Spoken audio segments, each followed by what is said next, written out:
can't see me? No, we can't see you from the video. Oh, that's okay. Put it to the side. Sure. Is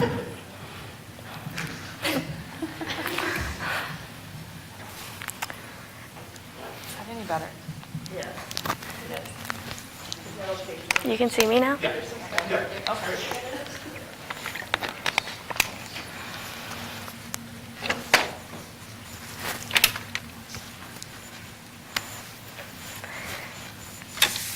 Okay.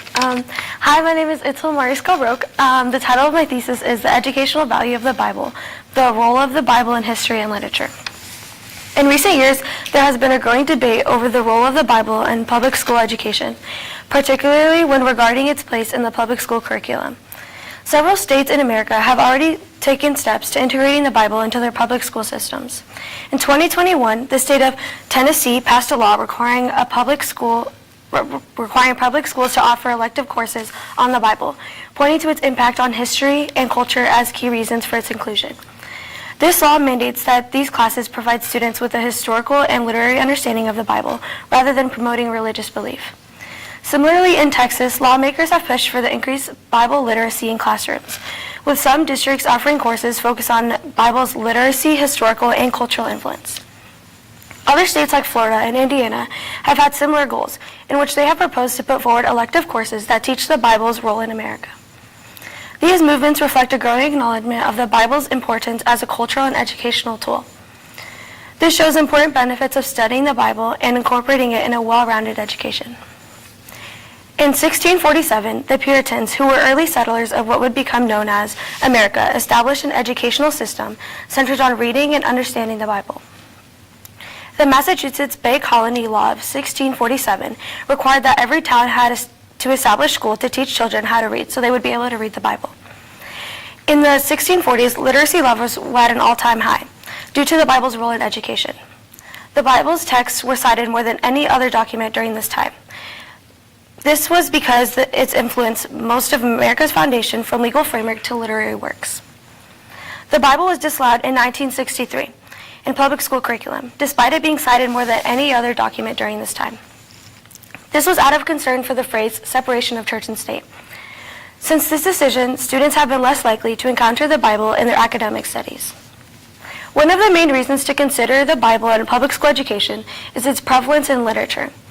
A survey done by the Bible's Literacy Project found that 81% of high school teachers agreed that students need to have some sort of understanding of the Bible's role in history and literature.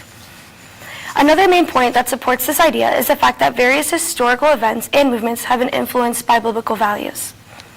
An understanding of the Bible allows students to interpret historical texts and events with a better perspective of motivations and ideas of historical figures. More than 100 high school student textbooks in history and literature classes reference the Bible as key sources of cultural and societal values. In fact, many classical works from literature, including William Shakespeare, John Milton, and Charles Dickens, includes quotes and main themes that come from the Bible's context. The last main point to support this idea is that students exposed to biblical texts perform better in reading comprehension, particularly in interpreting complex historical and literary narratives. Research indicates that the biblical education not only improves literacy rates, but also helps students develop a broader understanding of the world around them. This is especially important in society today, a time in which understanding cultural references and historical texts gives students a deeper appreciation for the world they live in. Biblical literacy is essential, yet overlooked part of education. This is crucial for understanding literature, providing reading comprehension, and interpreting historical documents and grasping cultural references intertwined in history and literature. Understanding the Bible is not just essential for understanding literature, but also for comprehending historical texts, cultural references, and influence society today. A variety of genres of literature also include biblical worldviews, while also integrating biblical themes.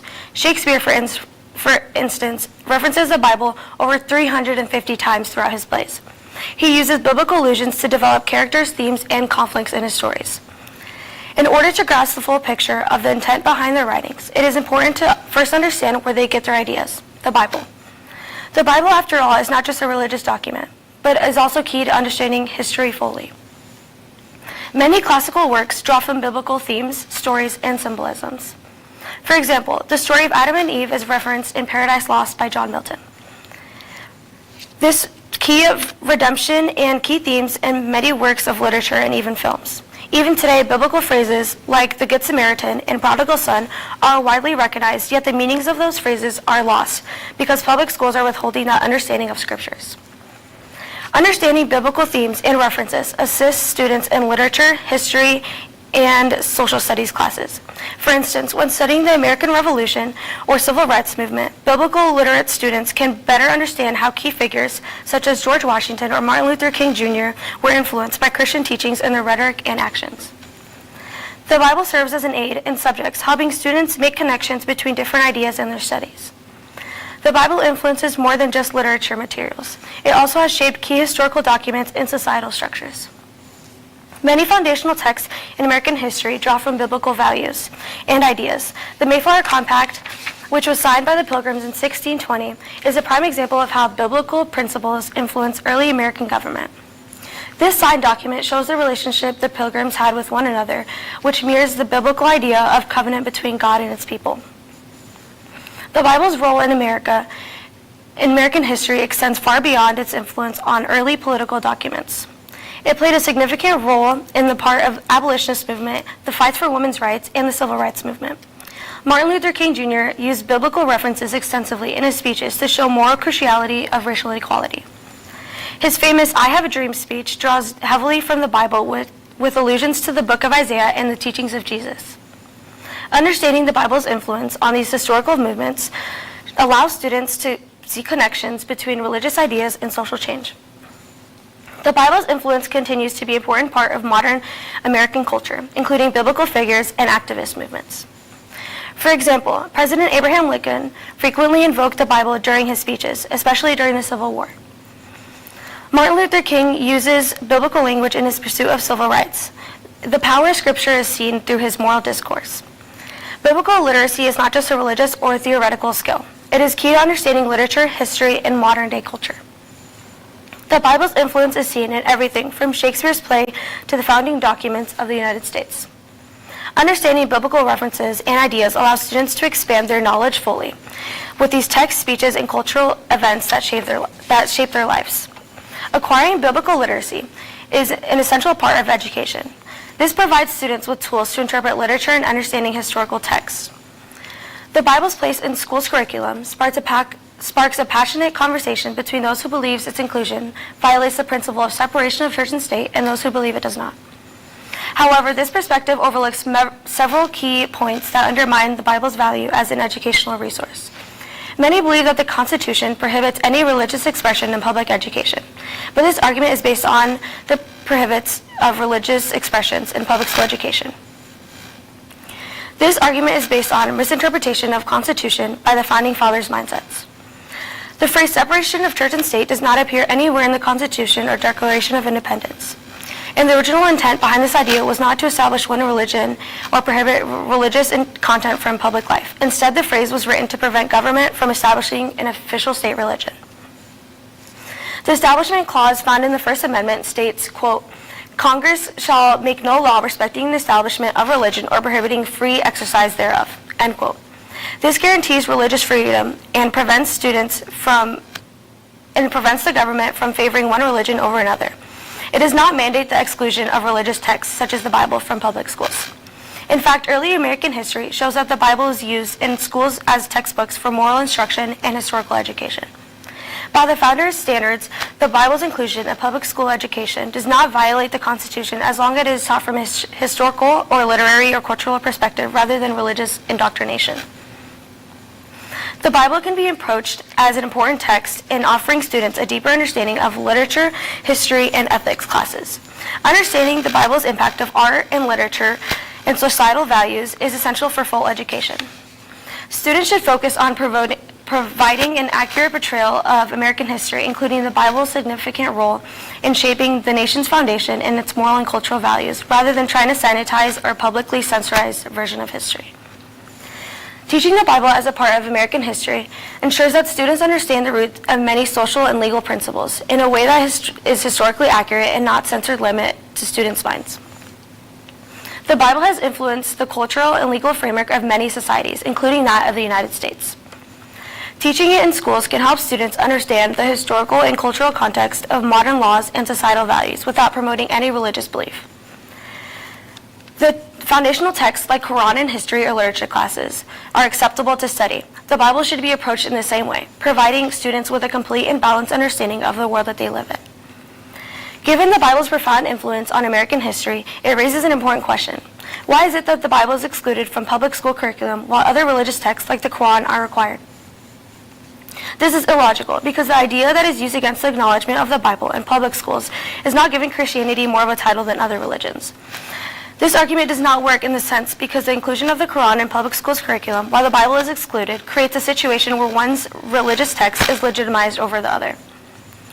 The inclusion of the Quran in public schools, while the Bible is often excluded or restricted, raises several legal and educational concerns. It is not that the Bible is being shown as better, but vice versa. The Quran and other religious sources are being legitimized over the Bible. By including the Quran, a religious text to Islam, without similarly treating the Bible in the same manner, public schools are endorsing one religious sacred text over the other. This imbalance could lead to accusations of governmental favoritism and is more likely to stir division among the students and their parents. Another nature that public schools should maintain. This belongs to different religious groups. In previous legal discussions, the Supreme Court has made it clear that while teaching about religion is permissible, promoting or endorsing a religion is not. Schools can teach about the Quran as part of a broader curriculum on world religions or history, but do not give that same equal opportunity to the Bible. The inclusion of the Quran in public schools curriculum without the Bible can lead to inconsistencies on how religious materials are taught and perceived. Yes, it is important for students to learn about religions in a societal context, but it is equally important that all religious texts are treated with the same level of equality and respect. Critics often argue that it cannot be considered an accurate historical document because it's mostly viewed through a lens of faith rather than fact. If one takes a closer examination of the relationship between the Bible and history, its potential is being overlooked.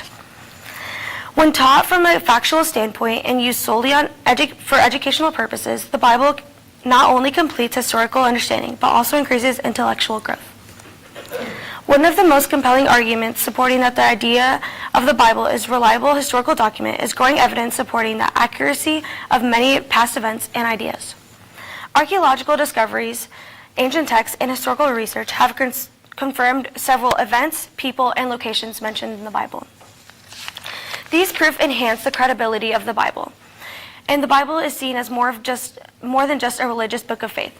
For example, the existence of the Hittites, a group mentioned variously in the Old Testament, was doubted by historians because there was not enough concrete evidence. The discovery of the Hittites' capital in modern-day Turkey in the 20th century provided substantial proof for their existence. The Bible's description of the destruction of Sodom and Gomorrah has been backed by findings in the Dead Sea. There is concrete evidence of ancient settlements that were destroyed by fire. These settlements were uncovered and shown as real places, not just biblical stories. By focusing on the Bible's content in terms of historical context, literacy analysis, and cultural significance, students can gain a deeper understanding of the ancient world and development of civilization. In an educational setting, the Bible can be approached as a work of literature and history, not just a religious text. Teachers can present the Bible stories, historical events, and cultural contexts without pressuring students to adopt any religious faith. By doing so, they can encourage critical thinking and help students examine the Bible as an ancient artifact, just like every other artifact that is used to help back up historical events. The growing acknowledgement incorporating the Bible into public school education highlights its undeniable role in shaping literature, history, and culture. By studying the Bible, students can better understand key literary allusions, historical events, and moral foundations that have influenced global society. The steps taken by many states, including Tennessee, Texas, Florida, Indiana, and Oklahoma, as it shows its undeniable educational value.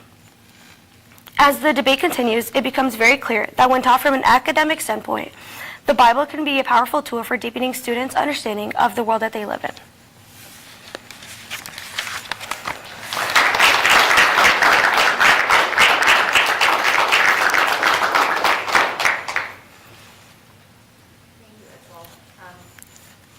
So you should treat all religions and religious documents with the same respect. What does that practically mean? And is it even reasonable? Yeah, so what I mean by that is that it should be treated with the same amount of respect and credibility that the Quran has. And I think it's important to establish the Bible as a key source of historical and literature classes, because we use the Quran in public school education while the Quran is learning about other countries and other cultural settings in other countries, while we can't learn about our own foundation of our country. And I think it is feasible because there are other religious textbooks like the Quran, and some even use the Torah, not many, and they also have like pagan books like the Odyssey. And so I think it should be treated the same. So it should be feasible because other books are also being treated like that. So Christians might view other topics in school curricula as indoctrination, but wouldn't this be considered indoctrination? No, I don't think it would, because like I mentioned, the state of Oklahoma has implemented it into their schools, and they were one of the first states to do so. And their superintendent made it very clear that it should be taught from a fact-based standpoint rather than faith. And if books like the Quran, as I mentioned, are being taught from a fact-based standpoint, it should be fine for the Bible to also be taught from a fact-based standpoint. Does the Bible contradict curriculum currently taught in public schools? In history and literature classes, I would say no, but I think there are ideas like the Big Bang Theory that would not be, that would be contradictory to the Bible. But I feel like if it's incorporated in a fact-based standpoint, like I said, we could just draw from what like the founders and people like John Milton and like Shakespeare, like people that are actually is part of the public school education, can be seen as like through their eyes and what they thought as people, not like interpreting scriptures or anything like that. Itzel, so the Bible's implemented in the public school curriculum. Are there measures that should be put into place to make sure that teachers aren't forcing Christianity on students? Yeah, so as I said, Oklahoma, one of the states that implemented the Bible first, what they did is their superintendent made sure, like went into classes and made sure that it was being taught from a fact-based standpoint. And obviously there are bias in people that do believe that they should spread the word and be like indoctrinating, but I believe as Christians, people that teach the Bible should be able to let people make their own decision, because God gives us free will to choose between that, and they wouldn't be forcing a religion on somebody.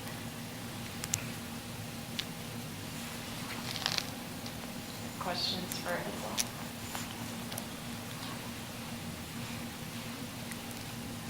Yes.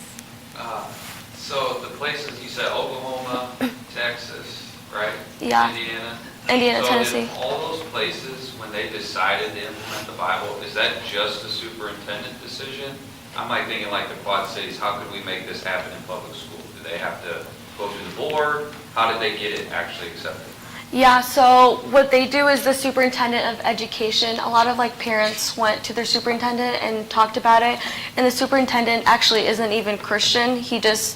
They brought up like facts and things like that would actually help broaden like public school curriculum, and he kind of implemented it, and that's what like the superintendent of like education for their state does.